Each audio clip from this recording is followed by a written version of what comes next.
بسم اللہ الرحمن الرحیم۔ السلام علیکم۔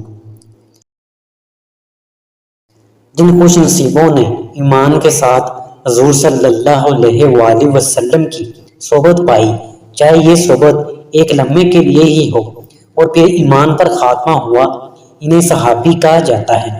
یوں تو تمام ہی صحابہ کرام رضی اللہ تعالیٰ عنہ عادل متقی پرہیزگار اپنے پیارے آقا حضور صلی اللہ علیہ وآلہ وسلم پر جان نچھاور کرنے والے اور رضائے الہی کی خوشخبری پانے کے ساتھ ساتھ بے شمار فضائل و کمالات رکھتے ہیں، لیکن ان مقدس حضرات کی طویل فہرست میں ایک تعداد ان صحابہ کرام رضی اللہ تعالیٰ عنہ کی بھی ہے جو ایسے فضائل و کمالات رکھتے ہیں جن میں کوئی دوسرا شریک نہیں، اور ان میں سرفہرست وہ عظیم ہستی ہیں کہ جب حضرت سیدنا محمد بن حنفیہ رحمۃ اللہ علیہ نے اپنے والد ماجد حضرت سیدنا علی المرتضیٰ رضی اللہ تعالیٰ عنہ سے پوچھا، رسول کریم صلی اللہ علیہ وآلہ وسلم کے بعد اس امت کے لوگوں میں سب سے بہترین شخص کون ہے؟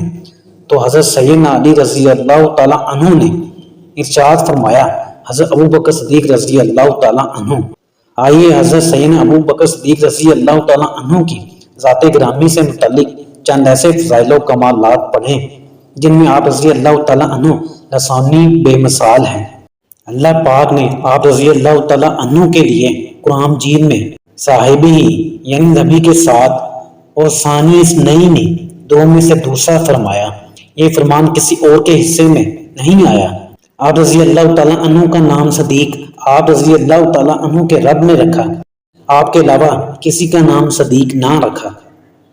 جب کفار مکہ کے ظلم و ستم اور تکلیف رسانی کی وجہ سے نبی اکرم صلی اللہ علیہ وآلہ وسلم نے مکہ معظمہ سے ہجرت فرمائی تو آپ رضی اللہ تعالیٰ عنہ ہی حضور صلی اللہ علیہ وآلہ وسلم کے رفیق ہجرت تھے۔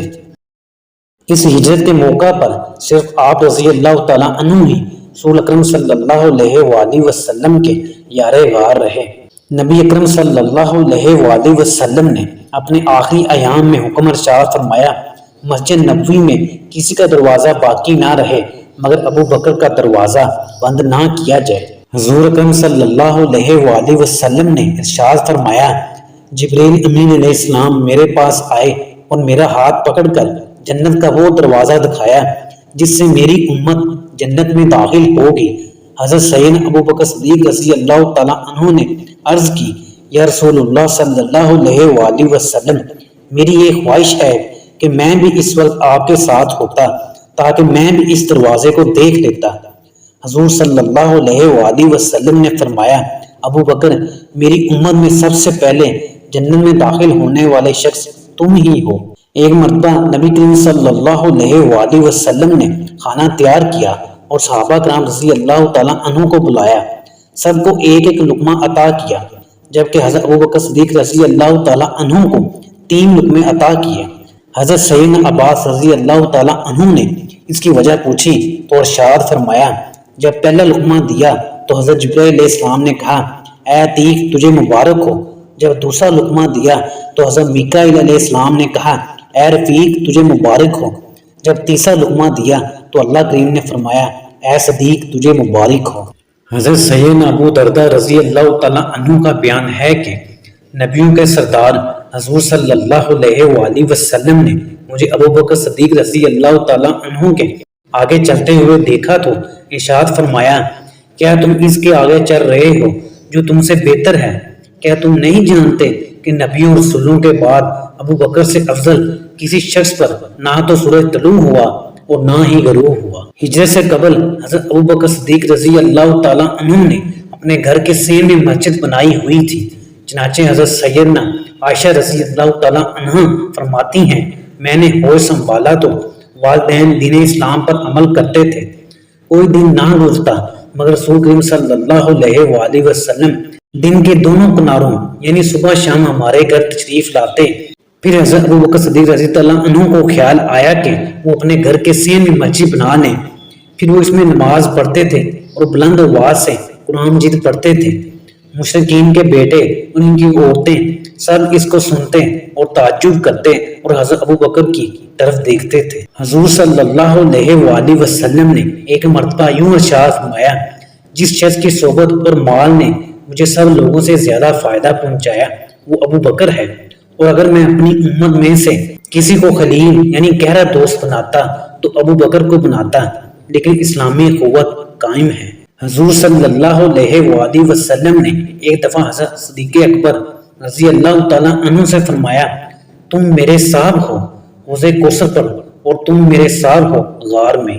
حضور صلی اللہ علیہ وآلہ وسلم نے حضرت سیدنا جبریل امین علیہ السلام سے استفسار فرمایا، میرے ساتھ ہجرت کون کرے گا؟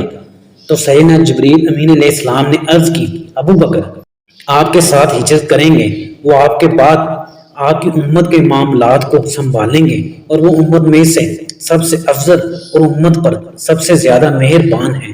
نبی اکرم صلی اللہ علیہ وآلہ وسلم نے ارشاد فرمایا، مجھ پر جس کسی کا احسان تھا میں نے اس کا بدلہ چکا دیا ہے، مگر ابو بکر کے مجھ پر وہ احسانات ہیں جن کا بدلہ اللہ پاک انہیں روز قیامت عطا فرمائے گا۔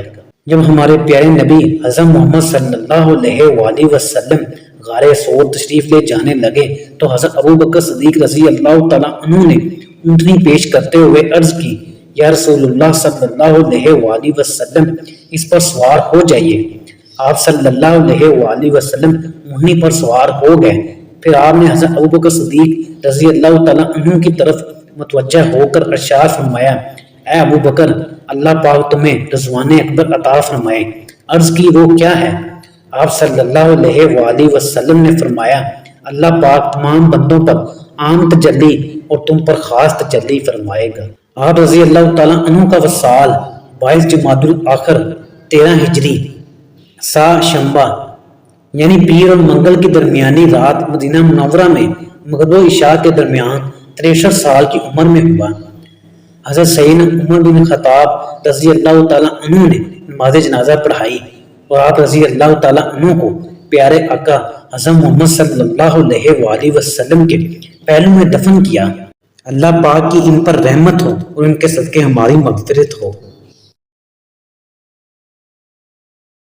ویڈیو کو لائک بھی کر دیا کریں اور ہمارے چینل کو سبسکرائب بھی کریں اور گھنٹی کے بٹن کو پریس کر دیں تاکہ ہماری آنے والی ہر نئی ویڈیو کی نوٹیفیکیشن آپ کے پاس سب سے پہلے پہنچ سکیں۔ شکریہ، اللہ حافظ۔